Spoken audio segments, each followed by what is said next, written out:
Convidá-los agora para abrirem suas Bíblias no Evangelho segundo Lucas, no capítulo 5. Evangelho segundo Lucas, no capítulo 5. Nós vamos ler os versos de 27 a 32.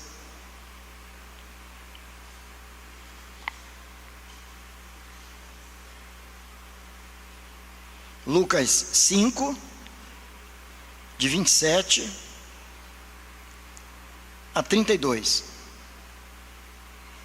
Nos diz assim a palavra do Senhor: Passadas estas coisas, saindo, viu um publicano chamado Levi, assentado na coletoria, e disse-lhe: segue-me. Ele se levantou e, deixando tudo, o seguiu. Então lhe ofereceu Levi um grande banquete em sua casa, e numerosos publicanos e outros estavam com eles à mesa. Os fariseus e seus escribas murmuravam contra os discípulos de Jesus, perguntando: por que comeis e bebeis com os publicanos e pecadores? Respondeu-lhes Jesus: os sãos não precisam de médico, e sim os doentes. Não vim chamar justos, e sim pecadores ao arrependimento. Vamos orar. Senhor amado, nós te louvamos, nós te agradecemos pela bênção de estarmos reunidos aqui neste local, com o propósito de prestar um culto a Ti, Senhor. Nós nos alegramos por saber que o Senhor está conosco aqui no nosso meio, de que o Senhor habita no coração de todo aquele que crê, e nós te louvamos e agradecemos por isso. E agora, Senhor, neste momento do culto, quando lemos a Tua palavra, pedimos ao Senhor que traga luz à nossa mente, e calor e fogo ao nosso coração, para que possamos compreender a palavra, entendê-la perfeitamente, mas possamos recebê-la com alegria nos nossos corações, guardá-la, Senhor, para que sejamos nutridos por ela. Fica com cada um de nós, Senhor, neste momento. É a oração que nós fazemos ao Senhor, em nome de Jesus, o nosso Redentor. Amém. Queridos irmãos, nós todos sabemos de que o encontro com Jesus é um encontro que produz mudanças significativas. A sua própria experiência de vida e a experiência de tantas outras pessoas que tiveram um encontro marcante com o Senhor Jesus. De forma muito especial, aquelas pessoas marcadas por circunstâncias muito adversas, a exemplo de pessoas dominadas por um vício qualquer, pessoas absolutamente incrédulas, entregues à promiscuidade, mas que depois que encontraram ao Senhor, ou que tiveram um encontro pessoal com o Senhor Jesus, desde aquele momento que ouviram a mensagem do Evangelho, tiveram as suas vidas de forma extraordinariamente belas, transformadas pelo Senhor. São pessoas que claramente você olha e diz: ela tem uma história marcada por um momento em que Jesus chegou. Existe um antes e um depois nesta vida. Antes ela vivia de uma forma, agora ela vive de uma forma completamente diferente. E tudo isso que aconteceu, toda essa transformação, toda essa mudança na sua história, na sua vida, foi marcada pela presença do Senhor em suas vidas. E nós sabemos o que é isso.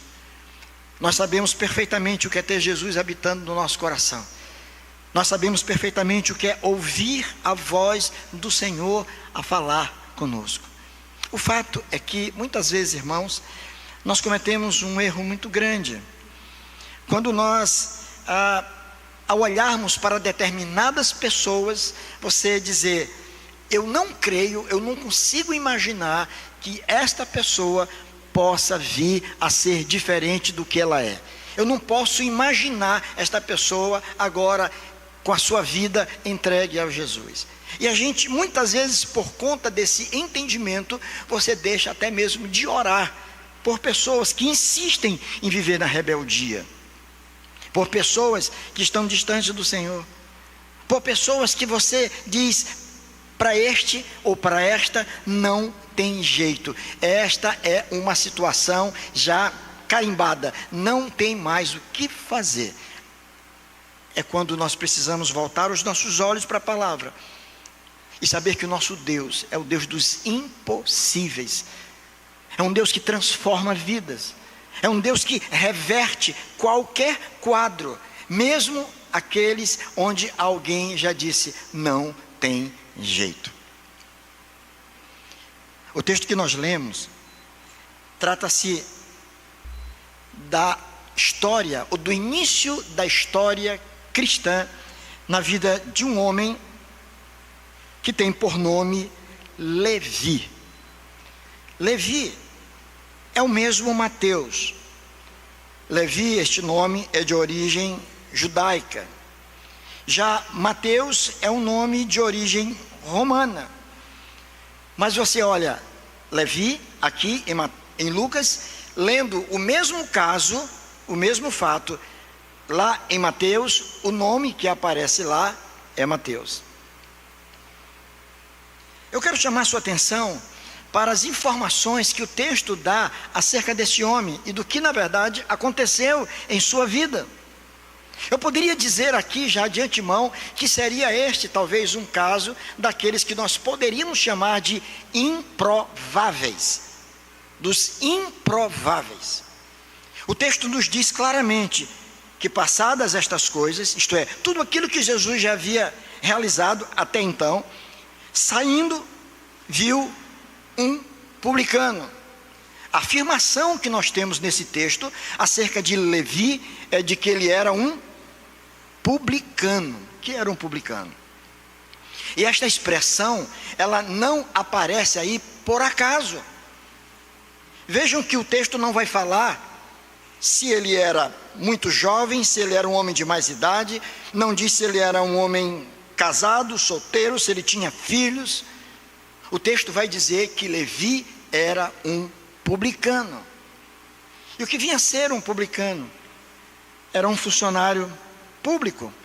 Era alguém que estava a serviço do Império Romano. E ele era tido pelos seus conterrâneos, pelos seus irmãos, por aqueles que eram judeus, hebreus. Os publicanos eram vistos como traidores, como inimigos da pátria, porque estava a serviço do Império Romano, que explorava os povos dominados com juros, muitas vezes altíssimos. Então eles se sentiam extorquidos, se sentiam roubados, vilipendiados pelo Império Romano. Cremos que a expectativa, portanto, do povo de Deus naqueles dias era por um libertador que viesse no mesmo perfil de Moisés, que foi um instrumento que Deus usou para arrancar o povo da escravidão do Egito. E agora, provavelmente, a expectativa é de que esse Redentor que viesse pudesse arrancar o povo do domínio do Império Romano. Então, o homem que é apresentado aqui, o mesmo que mais tarde vai ser o escritor do Evangelho de Mateus, um instrumento que Deus vai usar para contribuir com a igreja do Senhor, narrando a própria história do Redentor. Este homem, antes da sua conversão, este homem, antes do encontro que tivera com Jesus, ele era visto como um ser improvável. Era um improvável, era um traidor. Era uma persona não grata, era alguém que ninguém desejaria ter perto. Mas esse homem teve a grata satisfação de ter um encontro pessoal com o Senhor. E esse encontro não aconteceu numa sinagoga, no local de culto dos judeus.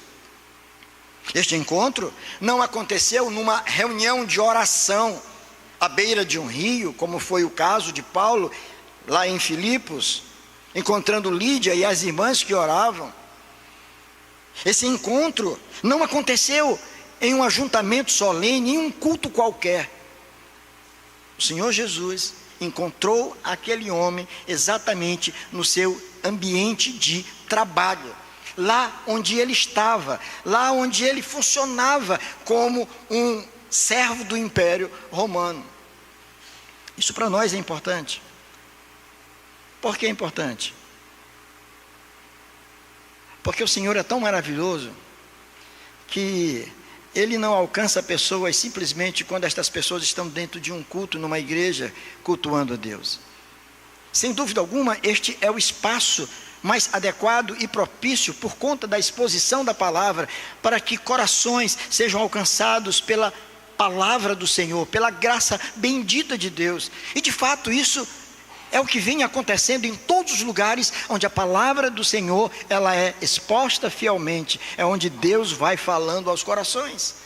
Mas Deus não se limita a falar ao homem tão somente no ambiente de culto, no ambiente eclesiástico. O Senhor vai em encontro daqueles que Ele quer alcançar em todo e qualquer lugar.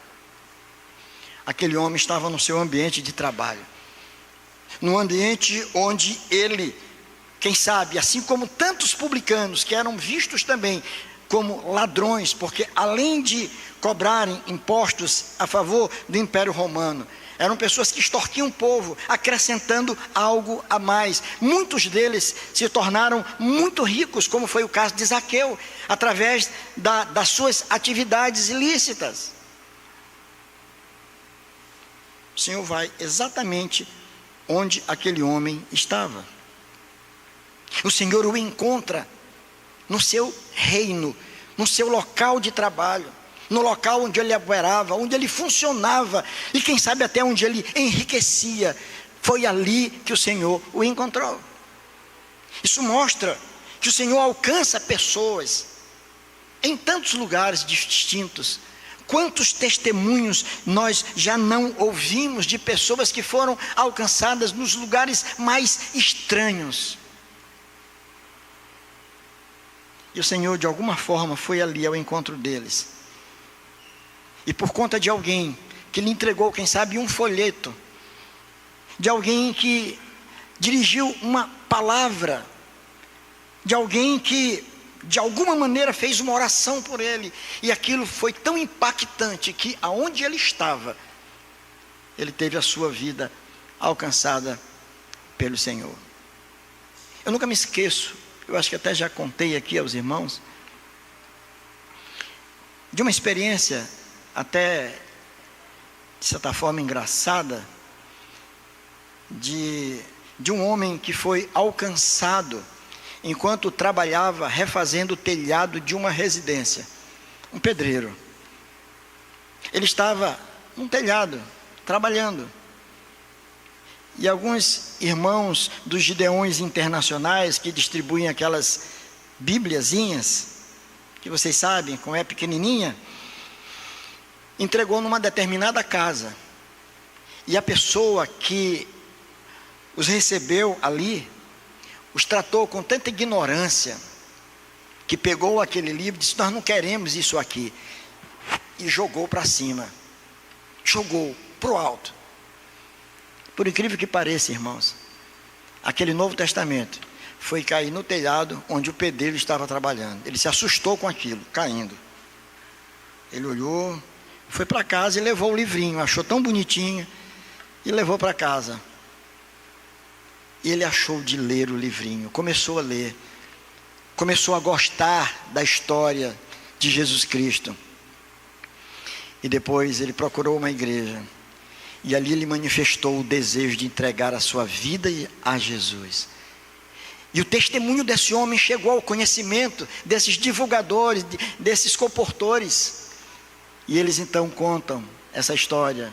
E eles têm tantas outras histórias fantásticas, Eu já me encontrei em uma situação quando era seminarista, ainda no lugar lá em Recife, um lugar muito difícil, não entrava carro, e tinha uma congregação e um projeto da Visão Mundial. E nós evangelizávamos ali, convidando pessoas para o culto à noite. E eu estava com umas literaturas e entregando. Eu bati numa porta, as pessoas geralmente aceitavam e agradeciam, mas eu bati numa porta onde o cidadão saiu de bermuda, sem camisa, me olhou sério, disse: o que é que tu quer? Eu disse: não, desculpe, eu só queria entregar esse folheto, esse livrinho para o senhor. Ele disse: eu não quero livrinho nenhum, e nem quero folheto nenhum. E não fica me incomodando, batendo na minha porta uma hora dessa. Isso era de tarde, umas 3 horas da tarde. E ele falando grosso. Eu não disse uma palavra, eu só fiquei olhando, com um monte de livrinho na mão e folheto. Mas as pessoas que passavam perto, olharam aquilo, olhavam e pediam para mim. Eu olhando para ele e dando para as pessoas aqui. Ó. Ele foi o maior propagandista, ele me ajudou. Eu acho que as pessoas ficaram até com pena. Pô, o rapazinho está aí, fazendo nada errado, entregando folheto. Me dê, moço. Eu disse: não, eu saí entregando.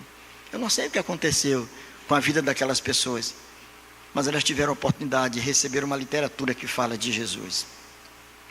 Isso eu estou dizendo porque o Senhor Jesus, Ele vai ao lugar onde as pessoas estão. Por isso você precisa continuar orando. Orando. Ore por seus queridos, pelos seus filhos, pelos seus sobrinhos, pelos seus parentes, pelos seus amigos, pelos seus colegas de trabalho, por aqueles que estão em estado de rebeldia, longe do Senhor. Não interessa onde eles estão, continue orando, que o Senhor pode encontrá-los lá no meio daquilo que eles estão fazendo. A Bíblia diz que o Senhor encontrou aqui Levi, um homem publicano chamado Levi. Ele estava assentado na coletoria, era o local de trabalho dele. E o Senhor olhou e não disse, não justificou, apenas olhou para ele e disse-lhe: segue-me, segue-me, me acompanhe, vamos. Apenas isso. O texto não diz que Jesus parou para tentar convencê-lo, persuadi-lo, mostrar para ele que ele tinha algo muito especial para oferecer. Jesus só olhou para aquele homem e disse: segue-me. Isso me faz acreditar que o olhar de Jesus é um olhar penetrante. Isso me faz acreditar que a palavra de Jesus é uma palavra que penetra no íntimo do coração das pessoas.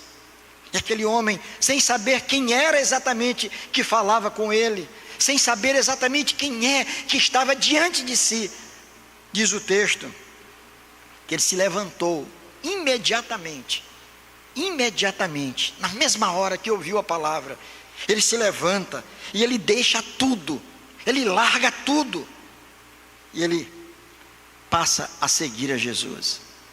Logo depois, o texto continua dizendo que ele ficou com o coração tão afetado por aquilo, tão feliz, que ele resolveu oferecer um grande banquete para Jesus. O fato de ele oferecer um banquete é uma evidência clara do que, na verdade, operou na vida dele. Foi alguma coisa muito grandiosa e de que ele estava profundamente agradecido pelo que acontecera na vida dele. O culto que nós prestamos a Deus, por exemplo, é um banquete, onde nós participamos com o Senhor, como fruto da nossa imensa gratidão a Ele, por aquilo que Ele fez por nós. É que nós estamos na presença do Senhor, dizendo: muito obrigado, Senhor, porque um dia o Senhor me encontrou, não na coletoria, em um lugar qualquer, mergulhado nas minhas dúvidas, nos meus medos. O Senhor me encontrou mergulhado no pecado, na idolatria, em qualquer coisa, mas o Senhor falou ao meu coração e me arrancou dali de onde eu estava e transformou a minha vida, e agora tudo que eu quero é estar na tua presença. Aquele homem ofereceu um banquete para o Senhor, e é naquele banquete que alguma coisa grandiosa acontece e que vai apontar exatamente para o foco desse texto, para o alvo do próprio Senhor com aquilo que aconteceu, porque muitos publicanos foram convidados, muita gente que era desprezada pelos judeus, muita gente que extorquia o povo, muita gente que era mal vista, estava presente naquele banquete. Pecadores, publicanos, todos estavam ali, e Jesus estava exatamente naquele local. Quando então começou o burburinho, o falatório: quem é este? Como é que pode ele estar aqui sendo quem ele é, como é que ele se assenta, como é que ele vem para o meio de publicanos e pecadores, como é que ele anda com essa gente, como é que ele aceita um convite desse? Ele não deveria estar aí, isto não é um lugar para ele não poderia estar perto dessas pessoas. E foi exatamente bem aí, onde Jesus dá a sua resposta maravilhosa. Está lá no verso 31, ele diz: os sãos não precisam de médicos, e sim os doentes. Os sãos não precisam de médico, mas os doentes precisam de médico. Todo médico que recebe no seu consultório um paciente é porque ele tem alguma coisa. Eu vi um vídeo, Paulinho, interessante. O cidadão chegou, se assentou, o médico recebeu na sua sala, se assentou, o médico perguntou: tudo bem? Aí ele disse: tudo bem, doutor. Então pode ir embora, já que está tudo bem. Porque alguém que vai procurar o médico é porque tem alguma coisa que não está bem, tem alguma coisa errada. E são os doentes é que precisam de fato de médico. Os sãos não, estão perfeitos, estão saudáveis, não precisam de tratamento, não precisam de instrução, não precisam de uma medicação, não precisam de nada, eles estão bons. E Jesus diz: não vim chamar justos, não foi os justos que eu vim alcançar, e sim pecadores ao arrependimento. Aí é o ponto, irmãos. O Senhor vem buscar pecadores ao arrependimento. O Senhor vem pegar pessoas que encontram-se em estado de rebeldia, pessoas que estão afastadas do Senhor, pessoas que estão distantes dEle. Ele vem para trazê-los para si. E o Evangelho, ele é pregado exatamente com este propósito, de alcançar aqueles que não foram alcançados e alimentar aqueles que já são habitados pelo Espírito Santo de Deus. Houve, sem dúvida alguma, aqui uma grande mudança na vida daquele publicano, daquele homem desprezível chamado Levi. Houve uma grande mudança na vida de Levi, desde que ele ouviu o chamado de Jesus. Desde que ele ouviu o chamado de Jesus. 3 coisas aconteceram com ele. 3 mudanças. 3 mudanças aconteceram na vida daquele homem. A primeira delas foi uma mudança de posição. Aquele homem, diz o texto, que ele estava assentado. E essa ideia de estar sentado significa ele está muito bem situado. Aqui é o meu lugar, aqui é o meu trono, aqui é o meu cantinho. Então ele estava assentado, e o Senhor o encontra ali assentado, e diz o texto que a partir do momento que ele ouve a voz do Senhor, ele rapidamente ou imediatamente, o texto diz que ele se levantou. Observe o verso 28. Não é isso que está dizendo? Ele se levantou. Irmãos, ele poderia permanecer sentado, dizendo: Senhor, que legal, bacana, que joia. Não, tudo bem, o Senhor está me chamando, eu estou aqui ocupado. O Senhor tem algo melhor para mim, melhor do que eu tenho aqui?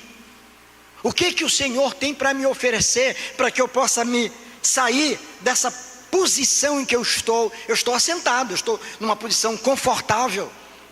Eu tenho segurança, estabilidade, está tudo bom para mim, a minha vida está perfeita aqui, nesse local de trabalho, na minha cadeira, no meu trono, eu estou assentado. Mas a Bíblia diz que a partir do momento que o Senhor olha para aquele homem e diz: segue-me, diz o texto que ele se levanta, ele muda a posição em que ele estava. Isso chama muita atenção, porque nós vamos encontrar muitos textos na Bíblia, como lá no capítulo 5 de Lucas, no verso 24, onde Jesus olha para um paralítico, escravizado, preso ao local que ele estava. O Senhor Jesus olha para ele e diz: levanta-te, levanta-te, sai deste lugar. Essa maca que te prende, ela já não tem mais domínio sobre a tua vida. Tu não vais mais precisar estar na posição em que você se encontra. Fica de pé, levanta-te. A mesma coisa aconteceu com o filho da viúva de Naim, no capítulo 7, no verso 14. O Senhor ordenou ali a ele filho, para que ele pudesse se levantar. O filho de Jairo, a mesma coisa. E nós vamos encontrar vários textos onde o Senhor ordena: levanta-te. Pessoas que não podiam se colocar de pé, pessoas que estavam prostradas, mas o Senhor diz: levanta-te. O que aconteceu aqui com aquele homem, não é que ele não pudesse ficar de pé, mas é porque ele estava muito bem posicionado. E quantas vezes a gente não deixa de ouvir a voz de Deus, porque achamos que o que temos e a posição que estamos, não existe nada melhor do que ela, quando deveríamos ficar de pé imediatamente e dizer: sim, Senhor, aqui eu estou. Com certeza, aquilo que o Senhor tem para mim é infinitamente melhor do que tudo aquilo que eu tenho, ou que eu recolhi até hoje. A primeira mudança que houve foi de posição. Ele estava sentado e ele se levanta. A segunda mudança foi uma mudança de valores. Ele mudou os seus valores, porque o texto diz que ele não somente se levantou, ficou de pé. Poderia ficar de pé, olhar para Jesus, porque de pé ele poderia percebê-lo melhor, demonstrar pelo menos respeito para com ele. Fiquei de pé. Mas ele toma outra atitude, não só de se levantar, mas diz o texto que ele deixou tudo. Esse deixar tudo aponta para algo fundamental, não somente na vida dele, mas de todos nós. É questão de valores. Nós nos prendemos necessariamente a tudo aquilo que nós atribuímos ser mais valoroso para nós. Aquilo que nos é mais caro, isso nós não abrimos mão de jeito nenhum. E às vezes nós nos prendemos a coisas tão pequenas. E eu vi, quando ainda no início da minha juventude, naquela transição da adolescência para a juventude, entrei num barzinho perto da minha casa para comprar alguma coisa que minha mãe tinha pedido, e lá tinha uns homens bebendo uma cerveja e tal, e uma roda de homens. Eu pedi o que queria, mas eu vi quando alguém conversando lá, disse para o homem: rapaz, você bebe muito, né, rapaz? Você devia parar. Por que você não vai para uma igreja? Procura uma igreja. Aí ele disse: não, eu estou pensando em ir para a igreja, mas ainda não, eu ainda gosto muito de fazer isso, então deixa eu, quando eu parar, eu vou fazer isso. Para ele, aquela vida dele era mais importante do que estar na presença do Senhor. Levi, aqui naquele momento, diz o texto, ele deixa tudo. Ele fez aquilo que o jovem rico não fez. Os irmãos estão lembrados da história do homem rico, do jovem rico? O Senhor chama, mas como ele era possuidor de uma grande fortuna, ele disse: não é agora não, eu estou preso ao que eu tenho. Esse homem aqui não pensou duas vezes. Ele se levanta, e diz o texto que ele deixa tudo. E é preciso entender isto. Não significa dizer que necessariamente, quando o Senhor chama alguém, quando o Senhor fala ao coração de alguém, você tem que, quem sabe, se desfazer de todos os seus bens, desfazer de tudo aquilo que para você é importante na vida, simplesmente porque o Senhor chamou. Mas você precisa estar acima de todas estas coisas. Senhor, aqui estou eu, Senhor. Nada para mim é mais importante do que a tua presença na minha vida. O Senhor é o maior tesouro, é o maior bem que eu posso ter na vida, é o Senhor. Esse é o maior bem. Tudo mais pode ser bênçãos de Deus, mas se eu não tiver Jesus, embora tendo tudo na vida, eu não tenho nada. Mas tem muitas pessoas que não têm quase nada, mas pelo fato de ter Jesus, eles têm tudo na vida. São pessoas satisfeitas, felizes, que sabem viver muito bem, enquanto tantos outros, a despeito de tudo que têm, vivem muito mal, preocupados, abatidos. 1 Coríntios 13, 1 aquele homem, no momento que ouve o Senhor Jesus falar com ele, ele não somente se coloca de pé mostrando uma mudança de posição, ele não somente abre mão de tudo, deixando tudo, mostrando uma mudança de valores. Aqui está diante de mim aquele que é mais importante do que qualquer outra coisa na minha vida. Mas ele vai demonstrar uma terceira mudança. É uma mudança de rota. Uma mudança de rota. O texto vai dizer: ele se levantou. Olha o verso 28, a sequência. Ele se levantou, mudou de posição, deixando tudo, mudança de valores, e ele passa a fazer o quê? Passa a seguir. Seguir quem? A Jesus. Mudança de rota. Antes, ele seguia aquilo que ele entendia que era o mais importante na vida dele. Ele tinha um padrão de conduta. Agora não, ele passa a seguir Jesus. Houve uma mudança de rota completa na sua vida.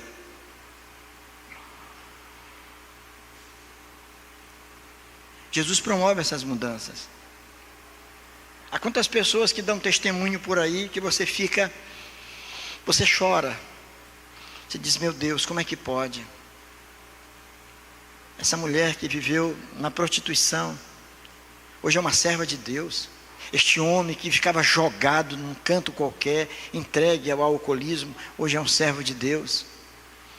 Esse homem que chegou a ser preso, mas lá no presídio, num culto que aconteceu lá, ele entregou a vida a Jesus e ele saiu de lá transformado. Eu louvo a Deus por irmãos nossos que estão agora lá pregando o Evangelho. Não sei se ainda tem, mas pelo menos tinha uma congregação da Assembleia de Deus lá dentro. E o Evangelho estava sendo pregado. Quantas vidas não foram verdadeiramente alcançadas? Porque ali, naquele local, alguém ousou pregar o Evangelho, no meio de improváveis, em regiões, em zonas de baixo meretrício, congregações, pontos de pregação, lugares onde o Evangelho está sendo pregado, no foco de drogas, como na Cracolândia, em São Paulo, em tantos outros lugares, pessoas que estão chegando ali como um ato de misericórdia, não só para fazer um trabalho humanitário, mas para pregar o Evangelho no meio dos improváveis. Quantas pessoas já não foram resgatadas do lixo, irmãos? Quantas pessoas já não foram resgatadas do lixo e que estão servindo ao Senhor Jesus agora? O Senhor Jesus encontrou Levi, e por conta daquele encontro houve uma mudança de posição. Ele se pôs em pé. Houve uma mudança de valores. Ele deixou tudo. Houve uma mudança de rota. Ele agora passou a seguir Jesus, não mais os impulsos do seu coração.